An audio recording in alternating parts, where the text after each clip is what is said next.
See, the new chapter is probability.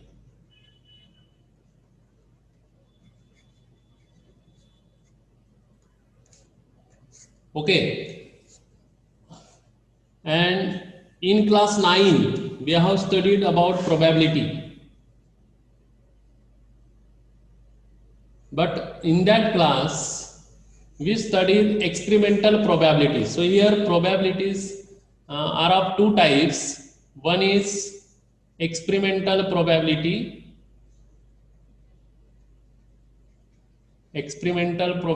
and second is theoretical probability. Okay, in 9th class we have studied this experimental probability. So experimental probability मतलब क्या हुआ कि जैसे आपके पास एक coin है और आपने टॉस किया, ये कॉइन को अगर आपने टॉस किया तो आप एक नोट करेंगे कि जैसे पहली बार अगर आपने टॉस किया तो हो सकता है आपका हेड आ गया, फिर दूसरे बार आपने टॉस किया, आप एक्सपेरिमेंट कर रहे हैं टॉस करने का, तो फर्स्ट बार आपको क्या करना है, हर बार एक एक बार टॉस करना है कॉइन को।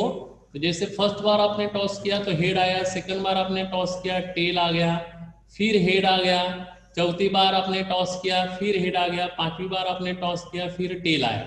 तो आप कितनी बार एक्सपेरिमेंट कर रहे हैं? 5 टाइम्स।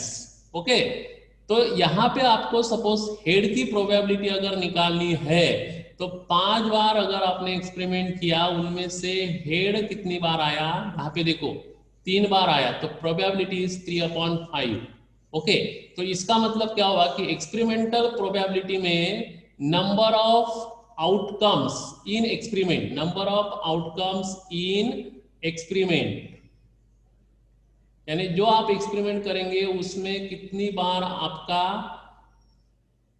आउटकम आया, ये आपको पहले नोट करना है। उसके बाद इसको डिवाइड करना है आपको टोटल नंबर ऑफ एक्सपेरिमेंट से, total number of experiment you have perform. Okay, तो आपको मिल जाएगी प्रोबेबिलिटी।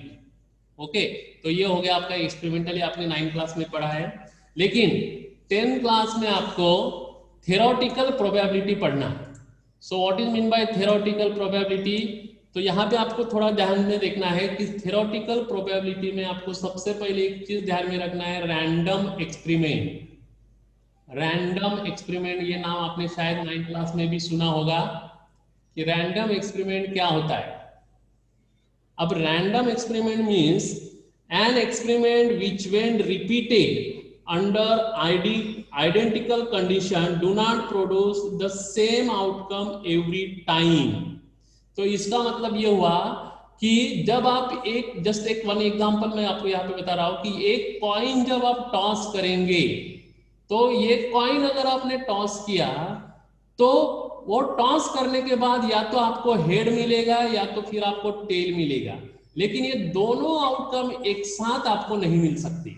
ओके, एक साथ नहीं मिलेंगे, इसलिए इस एक्सपेरिमेंट को बोलते हैं रैंडम एक्सपेरिमेंट, यानी जो आउटकम्स है वो एक साथ आपको नहीं मिलते, इसलिए इसको बोलते हैं रैंडम एक्सपेरिमेंट, यानी अलग अलग मिलेंगे experiment, that is random experiment. तो यही रैंडम एक्सपेरिमेंट आपको 10th क्लास में पढ़ना है। तो रैंडम एक्सपेरिमेंट मतलब आपको हर बार अलग अलग आउटकम्स आएंगे। ओके, अब जैसे आपको एक डाई अगर आपने थ्रो किया, जैसे आपने डाई के बारे में पता है कि एक थ्रो किया तो हो सकता है एक पड़ेगा या तो 2, 3, 4, 5 या तो 6। तो these outcomes are randomly come. Okay, that's why it is called random experiment। अब आपको एक और ये चीज ध्यान में रखना है 10th क्लास में, पहले आप सिंपल वे में समझा के दे रहा हूं मैं आपको, प्रोबेबिलिटी में आपको क्या क्या ध्यान में रखना है, उसके बाद हम प्रॉब्लम लेंगे। रैंडम एक्सपेरिमेंट हो गया, उसके बाद आपको सैंपल स्पेस ध्यान में रखना है। सैंपल स्पेस मतलब क्या हुआ, ये भी चीज आप समझ लीजिए कि सैंपल स्पेस मतलब क्या है कि जैसे ये कॉइन अगर आप टॉस करते हैं तो इस कॉइन में कितने टोटल आउटकम्स होते हैं, यानी एक कॉइन टॉस करने के बाद पॉसिबिलिटीज क्या है, पॉसिबिलिटीज क्या है आउटकम आने की। तो यहाँ पे या तो आपको हेड आएगा या तो टेल आएगा, मतलब there are only 2 outcomes. Okay, जैसे एक डाई अगर आप टॉस करेंगे तो what are the possibilities? So there are 6 possibilities, okay, in die, okay. ऐसे हर एक एक्सपेरिमेंट टोटल आउटकम की पॉसिबिलिटीज क्या है, that is called sample space. ये मैं धीरे धीरे प्रॉब्लम जब लेंगे तब बताऊंगा फिर से आपको एक बार कि रैंडम एक्सपेरिमेंट क्या होता है, सैंपल स्पेस क्या होते हैं, ओके। तो सिंपल यहाँ पे अभी एक चीज ध्यान में रखनी है। उसके बाद आपको एक टर्म याद रखना है, equally likely outcomes. Equally likely outcomes. तो इक्वली लाइकली आउटकम्स मतलब क्या हुआ कि जैसे फॉर एग्जांपल हम कॉइन का एक एग्जांपल लेते हैं। कॉइन जब आप टॉस करेंगे तो there are only 2 possibilities, just like to get head और टेल, ओके। या तो हेड मिलेगा या तो टेल मिलेगा, लेकिन हेड आपको एक ही बार मिलेगा और टेल भी एक ही बार मिलेगा। तो दोनों आउटकम की आने का जो नंबर है, यानी पॉसिबिलिटी जो है वो सेम है। तो दोनों आउटकम्स सेम इक्वली आएंगे, एक ही बार हेड आएगा या तो एक ही बार टेल आएगा, ओके। तो these outcomes are called equally likely outcomes, equally likely outcomes। जैसे अपन एक डाई भी टॉस करते हैं, ओके, तो डाई में भी अगर आप टॉस करेंगे तो 1 अगर गिरता है तो एक ही बार आएगा, 2 भी गिरेगा तो एक ही बार आएगा, 3 भी गिरता है तो एक ही बार, 4 एक बार आएगा, 5 एक बार या 6 एक बार। तो all these outcomes are comes only once, that's why these are called equally likely outcomes।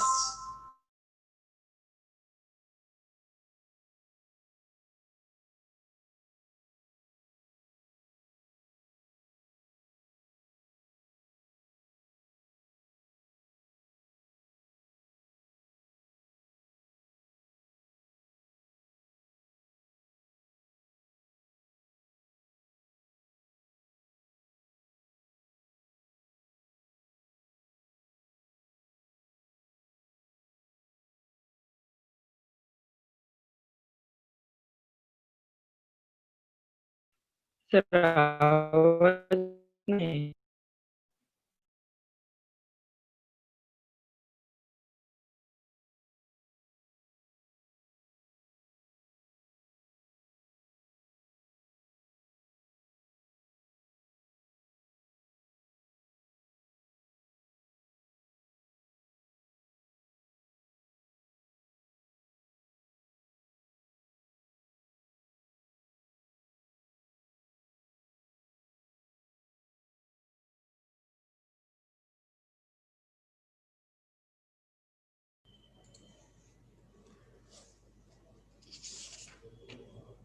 हाँ ओके बेटा, यहाँ पे हमें आपको एक चीज ध्यान में रखना है, equally likely outcomes, okay.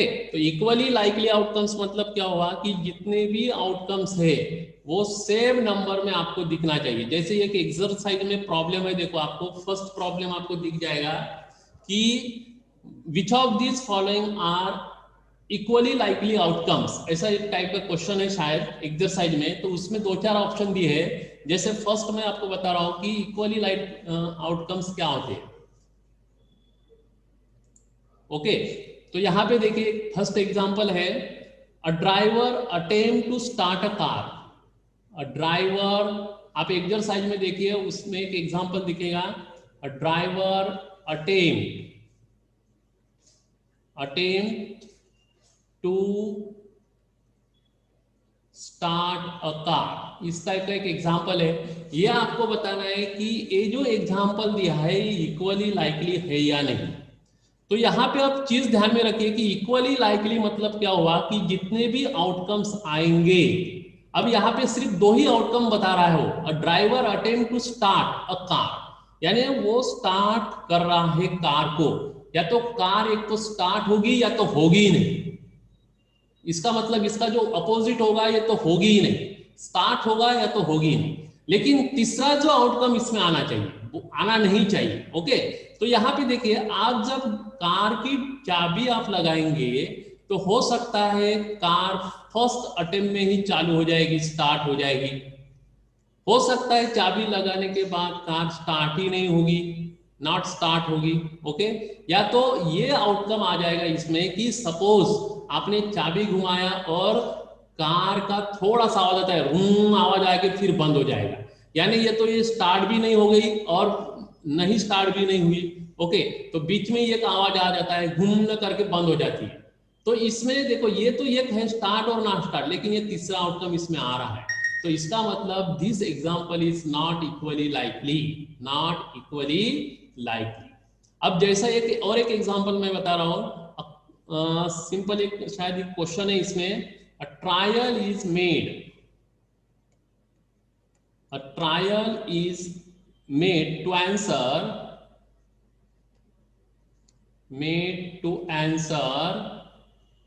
true or false, true और फॉल्स, यानी ये क्वेश्चन है जिसका आंसर ट्रू या तो फॉल्स होगा। अब आप बताइए कि इस क्वेश्चन में अगर ऐसे क्वेश्चन आते हैं ट्रू या फॉल्स क्वेश्चन में, तो एक तो उसका आंसर ट्रू होगा या तो उसका आंसर फॉल्स होगा, तीसरा ऑप्शन होगा ही नहीं यहाँ पे, बराबर है। कोई भी अगर इस टाइप का क्वेश्चन आता है ट्रू और फॉल्स में, तो वो क्वेश्चन का आंसर एक तो ट्रू होगा या तो फॉल्स होगा, तीसरा ऑप्शन इसमें होगा ही नहीं। अगर क्वेश्चन गलत भी हो गया तो भी उसका आंसर फॉल्स होगा, सही है। तो एक ही ऑप्शन आ रहा है इसमें, ट्रू या तो फॉल्स, तीसरा ऑप्शन आ ही नहीं रहा है, तो इसका मतलब ट्रू एक ही बार होगा, फॉल्स एक ही बार होगा, means this example is of equally likely. Okay, equally likely, ये चीज आपको ध्यान में रखना है। अगर दो इसमें तीसरा अगर ऑप्शन आता है तो समझ लेना it is not equally likely, अगर दो ही है और सेम है दैट इज इक्वली लाइकली। जैसे और एक एग्जांपल यहाँ पे दिया है कि when we shoot a basketball, तो देखो बास्केटबॉल जब आप इस बास्केट में डालते हो तो हो सकता है कभी कभी बॉल यहाँ पे कंप्लीट यहाँ पे जाएगा, बास्केट में जाएगा तो गोल हो जाएगा, या तो हो सकता है वो जाएगा ही नहीं। ये दो ऑप्शन हो सकते हैं, लेकिन ये तीसरा भी ऑप्शन होता है, कभी कभी आपने देखा होगा कि इसमें बास्केट में बॉल जाता है, थोड़ी देर रहता है, फिर से वो बाहर आता है, यानी एक तो वो शूट भी नहीं होगा और अंदर भी नहीं जाएगा, सही है। तो इसमें तीसरा ऑप्शन आ रहा है, मींस इसका मतलब ये इक्वली लाइकली नहीं है, so it is not equally likely. तो इस बार तीन जर अगर ऑप्शन आ रहे दो के अलावा, तो it is not equally likely. एक बात, जैसे और एक क्वेश्चन है, a baby is born, a baby is born a boy और अ गर्ल। तो आपको पता है बायोलॉजिकल में कि जब बेबी जन्म लेती है तो जन्म के बाद उसके दो ही सेक्स होंगे, एक तो बॉय या तो गर्ल। ओके, तो बॉय या तो गर्ल, तीसरा ऑप्शन आएगा ही नहीं इसमें, so this example is equally likely, equally likely. Okay, तो इस तरह अगर तीसरा ऑप्शन इसमें नहीं आ रहा है तो that is called equally likely. So this is also you remember equally likely. अब और एक चीज आपको इस चैप्टर में ध्यान में रखना है, mutually exclusive event, mutually exclusive event, इसका जनरली आपको ध्यान में रखना इंपॉर्टेंट नहीं है, क्योंकि इस टाइप के प्रॉब्लम आपको 10th क्लास में बहुत ही कम पूछते हैं। ओके, तो एक आध बार हम इस टाइप का प्रॉब्लम लेंगे। ओके, तो इसमें आपको क्या होता है कि म्यूचुअली एक्सक्लूसिव इवेंट मतलब एक बार आप कॉइन टॉस करेंगे और साइमल्टेनियसली आप डाई भी टॉस करेंगे, तो कॉइन और डाई ये दोनों एक साथ आएंगे, तो दोनों के जो आउटकम होंगे वो मिक्स हो जाएंगे, that is called mutually exclusive event, यानी दो एक्सपेरिमेंट एक साथ करना, that is called mutually exclusive event. Okay, तो ये सब चीजें आपको सबसे इंपॉर्टेंट है ध्यान में रखने के लिए। रैंडम एक्सपेरिमेंट मैंने आपको बताया है कि जैसे एक हमने कॉइन टॉस किया तो हेड और टेल। ओके, तो जस्ट आपको हेड या तो टेल ये दोनों कंसीडर करके एक्सपेरिमेंट कंप्लीट करना है। सैंपल स्पेस मतलब टोटल आउटकम्स कितने हैं, और इक्वली लाइकली आउटकम्स मतलब नंबर ऑफ आउटकम एक ही बार आना चाहिए, सेम नंबर्स आउटकम होनी चाहिए, that is called equally likely outcomes. अब जैसे मैंने एक एग्जांपल भी समझाया आपको इसका। ओके, म्यूचुअली का उतना इंपॉर्टेंट नहीं है। अब आपको इस चैप्टर में सबसे इंपॉर्टेंट रखना है प्रोबेबिलिटी क्या है। तो what is probability? Probability of event, हम जनरली प्रोबेबिलिटी ऑफ इवेंट को पी लिखेंगे। पी का मतलब होता है जो इवेंट हम परफॉर्म कर रहे हैं, या इसको एक्सपेरिमेंट भी बोल सकते हैं हम, जो एक्सपेरिमेंट हम परफॉर्म कर रहे हैं उसकी प्रोबेबिलिटी क्या है। तो what is the formula for probability? So probability means number of favourable outcome. Simple formula मैं बता रहा हूं यहाँ पे, number of favourable outcomes divide by total number of outcomes. Probability is very easy. Probability का फार्मूला है number of favourable outcomes divide by total number of outcomes. यानी जो भी आप एक्सपेरिमेंट परफॉर्म करेंगे उसमें से आपको किसकी प्रोबेबिलिटी निकालना है, वो आउटकम्स कितने हैं, that is called favourable outcomes. Okay, किसकी प्रोबेबिलिटी निकालना है, that is called favourable outcomes. और उस एक्सपेरिमेंट में कितने टोटल पॉसिबिलिटीज होंगे आउटकम्स आने की, that is total number of outcomes. तो ये सिंपल फार्मूला आप ध्यान में रखिए, जब हम प्रॉब्लम लेंगे आपको समझ में आ जाएगा। अभी आपको प्रोबेबिलिटी चैप्टर पढ़ते वक्त दो चार चीजें ध्यान में रखना है। सो ये चीजें क्या है? सबसे पहला पॉइंट ध्यान से देखिए, these notes are very important. तो सबसे पहला पॉइंट ये है, प्रोबेबिलिटी निकालते वक्त आपको ये चीज ध्यान में रखना है कि probability always lies between 0 and 1।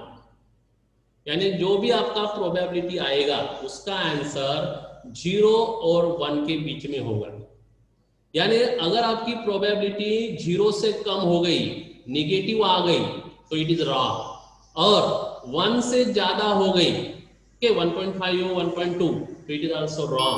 So you remember that probability always lies between 0 and 1. Okay, 0 and 1 के बीच में ही probability होगी। सेकंड पॉइंट, probability में भी इन फ्रैक्शन, ये फ्रैक्शन में भी हो सकती है, डेसिमल पॉइंट में भी हो सकती है, ओके, या परसेंटेज में भी हो सकती है। ये चीजें आपको ध्यान में रखना है। प्रोबेबिलिटी फ्रैक्शन में हो सकती है जैसे 1/2, डेसिमल में भी हो सकती है जैसे 0.5, या तो परसेंटेज में भी हो सकती है 50% लाइक दिस। ओके, तो इस तरह आपको ये सेकंड पॉइंट ध्यान में रखना है, प्रोबेबिलिटी में भी इन फ्रैक्शन, डेसिमल और परसेंटेज। थर्ड पॉइंट ये है कि प्रोबेबिलिटी नेवर नेगेटिव, प्रोबेबिलिटी कभी भी नेगेटिव में नहीं रहेगी, नेवर नेगेटिव। ओके, चौथा पॉइंट है कि सपोज आपको ये क्वेश्चन दिया गया है कि आपने एक डाई टॉस किया, एक डाई आपने टॉस किया और आपको पूछा गया है कि what is the probability of getting number less than 7, less than 7। इसकी अगर प्रोबेबिलिटी आपको पूछा जाता है तो लेस देन 7 मतलब क्या है? अगर आपका आउटकम 1 आ गया, 2 आ गया, 3 आ गया, 4 आ गया, 5 आ गया, 6 आ गया, तो ये पूरे आउटकम जो है 7 से नीचे है।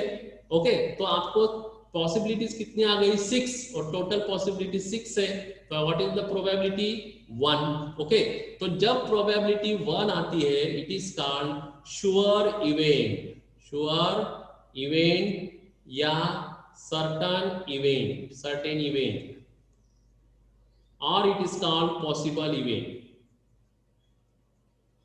Possible event. तो आपको ध्यान में रखना है जब भी प्रोबेबिलिटी किसी इवेंट की या एक्सपेरिमेंट की 1 आती है तो it is called sure event, certain event और पॉसिबल इवेंट। वैसे ही एक पॉइंट और है कि अगर प्रोबेबिलिटी किसी इवेंट की 0 आती है, 0 मतलब जैसे अभी इसी प्रॉब्लम में अगर आपको पूछा जाता है कि what is the probability of getting the outcomes less than 1, less than 1, तो लेस देन 1 कोई भी इवेंट नहीं आएगा। ओके, क्योंकि एक्चुअली डाई अगर आप टॉस करते हैं तो सबसे पहला इवेंट होगा 1, 2, 3, 4 या तो 5, तो 1 से नीचे कोई नहीं है तो 0 होगा, तो प्रोबेबिलिटी इज 0।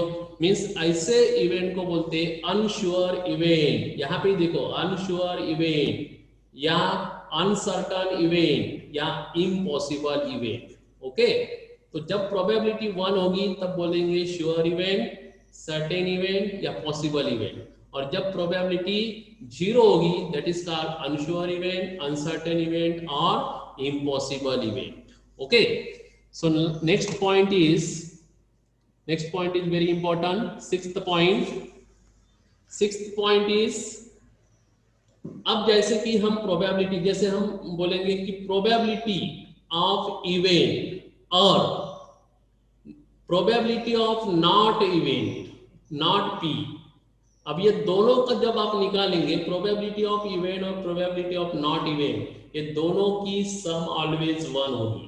अब फॉर एग्जांपल देखो कि एक गेम है, ये गेम में सपोज एक गेम है, सपोज फुटबॉल मैच चल रही है. फुटबॉल मैच, दो टीम है ए और बी. ओके, तो ए और टीम अगर मैच खेल रहे हैं तो फुटबॉल टीम में, फुटबॉल गेम में ये अगर जीतता है तो उसकी प्रोबेबिलिटी क्या होगी, 50% होगी, और बी की भी 50% होगी. तो यहाँ पे देखो ए की प्रोबेबिलिटी क्या है, जीतने की प्रोबेबिलिटी हाफ है, 1/2, और हारने की प्रोबेबिलिटी मतलब not P, it is 1/2. So P plus not P is equal to always 1. तो इसको ध्यान में रखना है कि P plus not P is equal to 1. तो P को हम प्रोबेबिलिटी ऑफ इवेंट बोलेंगे और नॉट P को ये भी बोल सकते हैं complement of P, complement of P. Okay, तो नॉट ई. तो ये भी चीज है कि दोनों की प्रोबेबिलिटी ऑलवेज 1 होगी. और जितने भी आप एक्सपेरिमेंट करेंगे, हर एक आउटकम की जो प्रोबेबिलिटी होती है उसकी भी सम 1 ही आएगी. जैसे देखो, अब जैसे एक डाई आपने टॉस किया, डाई टॉस करने के बाद अगर 1 आने की प्रोबेबिलिटी क्या होगी, 1/6 होगी. या आपने सब 9th क्लास में पढ़े हैं, 2 आने की प्रोबेबिलिटी 1/6 ही होगी. 3 आने की भी प्रोबेबिलिटी 1/6 होगी. 4 आने की प्रोबेबिलिटी 1/6 होगी. 5 आने की प्रोबेबिलिटी 1/6 होगी. और 6 आने की प्रोबेबिलिटी 1/6 होगी. तो ये सभी क्या आप जब ऐड करेंगे तो इनकी टोटल आएगी 1. That is it means probability of all favorable events, sum of probability of all favorable events is always 1. okay, और P plus not E is equal to 1. तो ये चीज आपको ध्यान में रखना है. उसके बाद अभी हम एक चीज देखेंगे कि हर एक जो एक्सपेरिमेंट हम कर रहे हैं उसके टोटल आउटकम्स क्या है. टोटल आउटकम्स मतलब जैसे फर्स्ट, अभी ये चीज आपको ध्यान में रखना है, अच्छी से समझ लीजिए. ये जैसे हम एक कॉइन टॉस करते हैं, यहाँ पे देखो मैं एक चार्ट बना के दे रहा हूं आपको. एक कॉइन जब टॉस करेंगे तो इसके पॉसिबल आउटकम्स होंगे हेड और टेल. ओके, 2 कॉइन जब हम टॉस करेंगे तो पॉसिबिलिटीज क्या है. 2 कॉइन जब हम टॉस करेंगे तो पॉसिबिलिटीज है या तो फिर दोनों कॉइन पर हेड आएगा, HH हो सकता है पहले पर हेड आएगा दूसरे में टेल आएगा. फिर तीसरी पॉसिबिलिटीज है पहले पर टेल आएगा दूसरे पर हेड आएगा. और चौथी पॉसिबिलिटीज है head. Means when you toss 2 coins simultaneously, so what are the number of possibilities, 4. Okay, so there are 4 possibilities. वैसे ही अगर आप 3 कॉइन टॉस करेंगे तो कितनी पॉसिबिलिटीज आ सकती है. तो यहाँ पे देखिए पॉसिबिलिटीज हो सकता है पहले में हेड, दूसरे में हेड और तीसरे में भी हेड आएगा. This is first possibilities. फिर H T होगा, फिर H T H, फिर T H होगा. उसके बाद T H हो सकता है, फिर T H T होगा, फिर H T होगा, और लास्ट पॉसिबिलिटीज हो सकती है सभी इसमें tail. Okay, so how many this total outcomes, 1 2 3 4 5 6 7 8. So when you toss 3 coins simultaneously, there are total possibilities are 8। तो इस कॉइन को आपको ध्यान में रखना है। तो ये कैसे याद रखते हैं, ये भी इंपॉर्टेंट है। इसका एक जनरल फार्मूला है, देखो कि अगर आप 2 कॉइन टॉस कर रहे हैं, सॉरी 1 कॉइन टॉस कर रहे हैं, तो how many outcomes are there, एक कॉइन में 2 होंगे, तो यहाँ पे आपको 2 लिखना है। सिंपल जनरल फार्मूला आउटकम्स ध्यान में रखने के लिए। एक कॉइन का कैसे, कॉइन में जनरली 2 आउटकम्स होते हैं, हेड और टेल, तो 2 लिखना है। और आप जितने कॉइन फेंक रहे हैं, जितने कॉइन टॉस कर रहे हैं, उसका पावर आपको यहाँ पे लिखना है। जैसे एक कॉइन आप टॉस कर रहे हैं तो 2:1 होगा, तो 2:1 मतलब 2 होगा, तो इसके टोटल आउटकम्स 2 हो गए। अगर आप 2 कॉइन फेंक रहे हैं तो 2 का पावर 2 बना दो, तो इट इज 4। मीन्स अगर आप 2 कॉइन टॉस कर रहे हैं तो how many total possible outcomes, 4। अगर 3 कॉइन आप टॉस कर रहे हैं तो 2 के पावर 3 लिख दो, 2 का पावर 3 कितना होगा, 8। तो when you toss 2 coins, 3 coins, you get 8 outcomes. अभी आपको क्वेश्चन है कि अगर आप 4 कॉइन अगर टॉस करेंगे तो बिना लिखे आपको पता होना चाहिए टोटल आउटकम्स कितने हैं। तो 2 का पावर 4 लिख दो, तो you get 16 outcomes. Okay, you get 16 outcome. आप लिख सकते हैं इसे, टोटल 16 आउटकम्स आएंगे। So this all about coins. Now we take about dice. तो ये आप चीजें ध्यान में रखना है कि टोटल आउटकम्स कितने होंगे, हर एक कॉइन, 2 कॉइन, 3 कॉइन्स और 4 coins.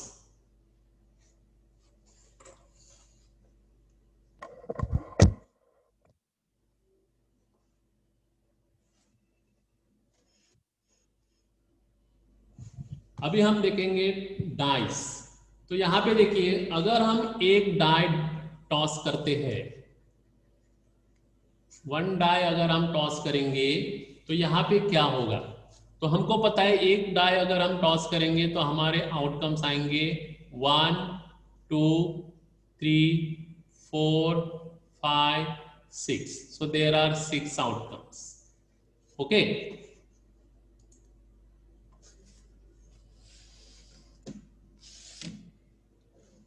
so there are 6 outcomes. 1 minute.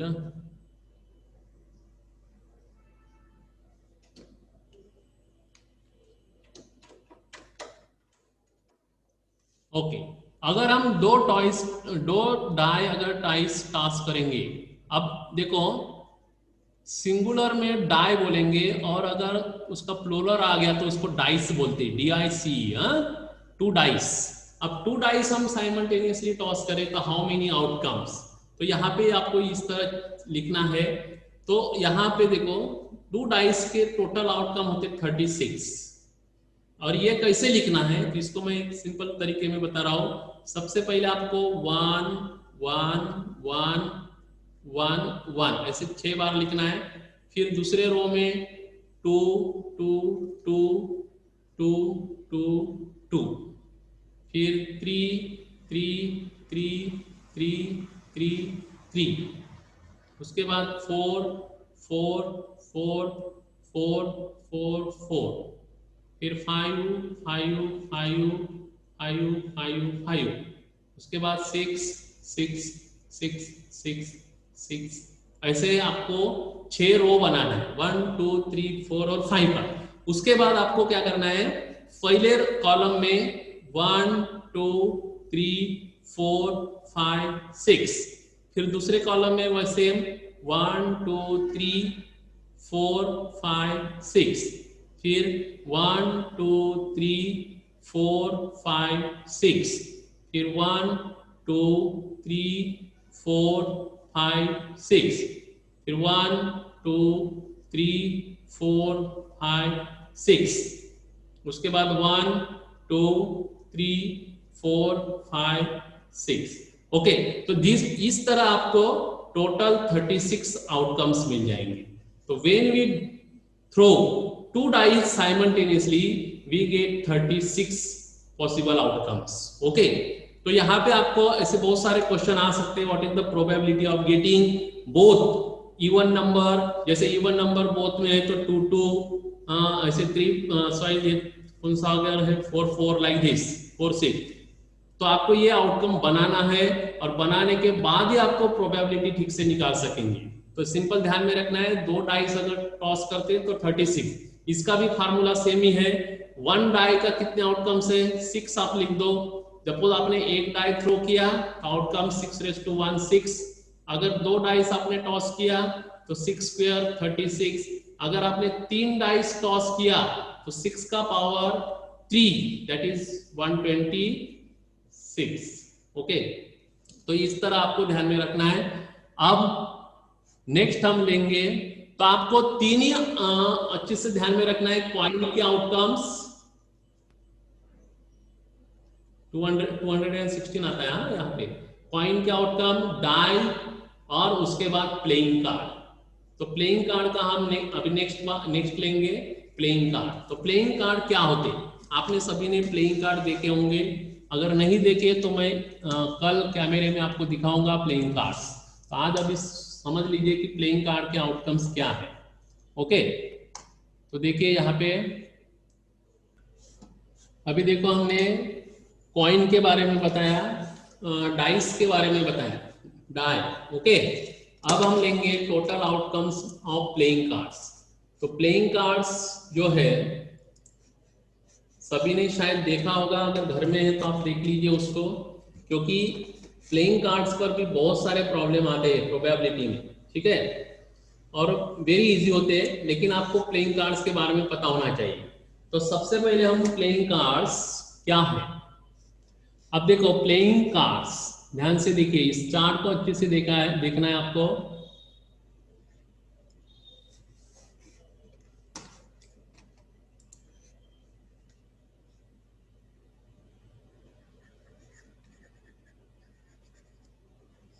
अब ये जो प्लेइंग कार्ड्स है, जनरली आपने प्लेइंग कार्ड का एक पैक अगर देखा होगा तो उसमें 54 संख्या में कार्ड्स होते हैं, 54 कार्ड्स होते हैं, लेकिन उसके जो 2 कार्ड्स होते हैं वो जोकर के होते हैं। तो हमारे मैथमेटिक्स में प्रोबेबिलिटी में उनको कंसीडर नहीं किया गया है। एक चीज ध्यान में रखना है, पिछले 10 साल के पहले एक सिलेबस था, उसमें जनरली वो कार्ड्स को एक लाइन लिखी थी सिलेबस में कि वो कार्ड्स को प्रोबेबिलिटी में नहीं लेना है। ओके, तो in the pack of playing cards, so there are only 52 playing cards. ध्यान में रखना है, how many playing cards are there, 52। अब 52 कार्ड्स में 2 टाइप के कार्ड्स होते हैं, कुछ कार्ड्स रेड कलर के होते हैं और कुछ कार्ड्स ब्लैक कलर के होते हैं।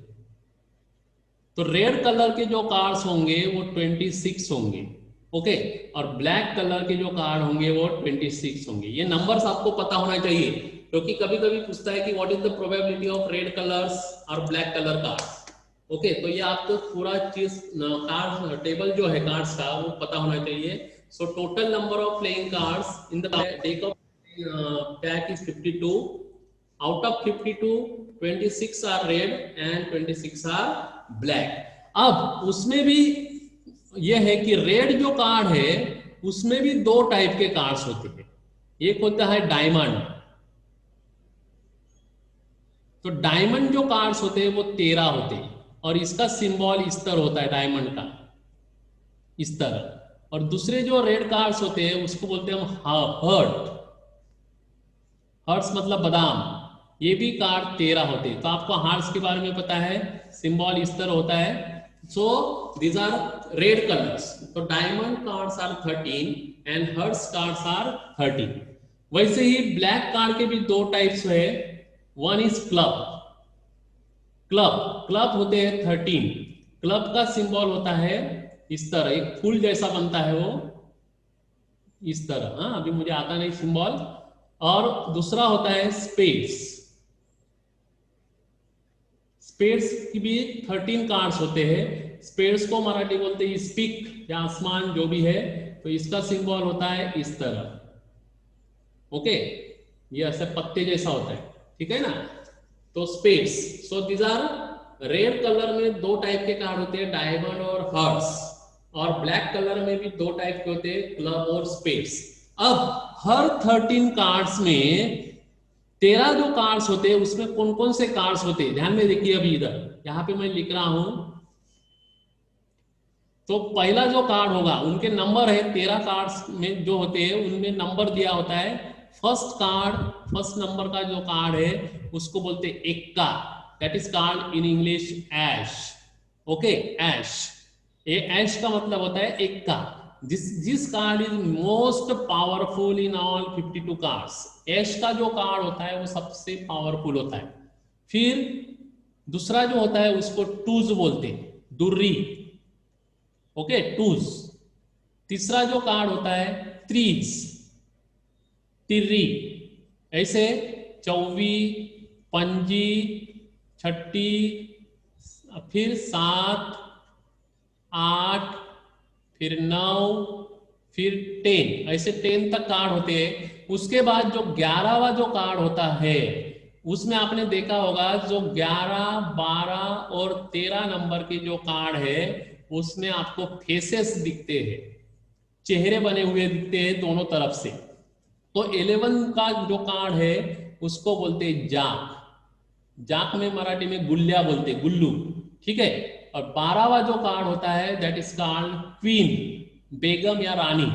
और 13वां जो कार्ड होता है दैट इज किंग, राजा या बादशाह। ओके, तो इस तरह हर 4 टाइप के कार्ड में ये 13-13 पत्ते होते हैं। इसमें से जो पहला पत्ता होता है उसको बोलते हैं ऐश, फिर दुर्री, तिर्री, चौवी, पंजी, छक्की, छित्ती, अटे, इसी तरह। फिर 11वां जो कार्ड होता है दैट इज कॉल्ड जाक, गुल्ल्या। 12वां होता है क्वीन और 13वां होता है किंग। और ये 3 जो कार्ड है,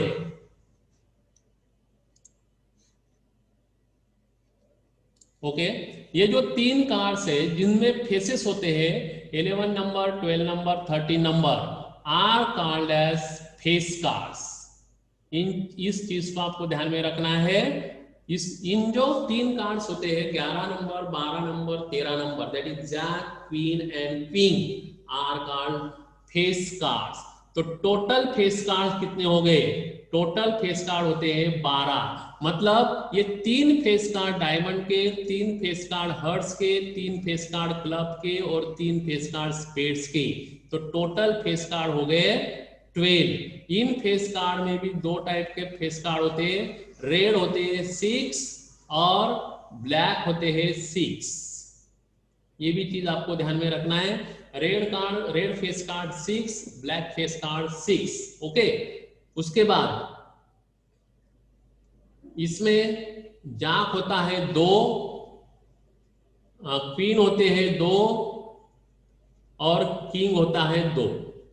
यानी हर एक जाक, क्वीन और किंग के रेड फेस कार्ड्स होते हैं। और ब्लैक में भी वैसा ही है, जाक के 2, क्वीन के 2 और किंग के 2। इस तरह 6 ब्लैक फेस कार्ड होते हैं, ठीक है। तो ये पूरा प्लेइंग कार्ड्स के बारे में आपको पता होना चाहिए। तो सबसे पहले आपको ध्यान देना है कि टोटल प्लेइंग कार्ड्स आर 52। इनमें से रेड 26 और ब्लैक 26। रेड में डायमंड 13 होते हैं, हर्ट्स 13 होते हैं, ब्लैक में क्लब 13 और स्पेड्स भी 13 होते हैं।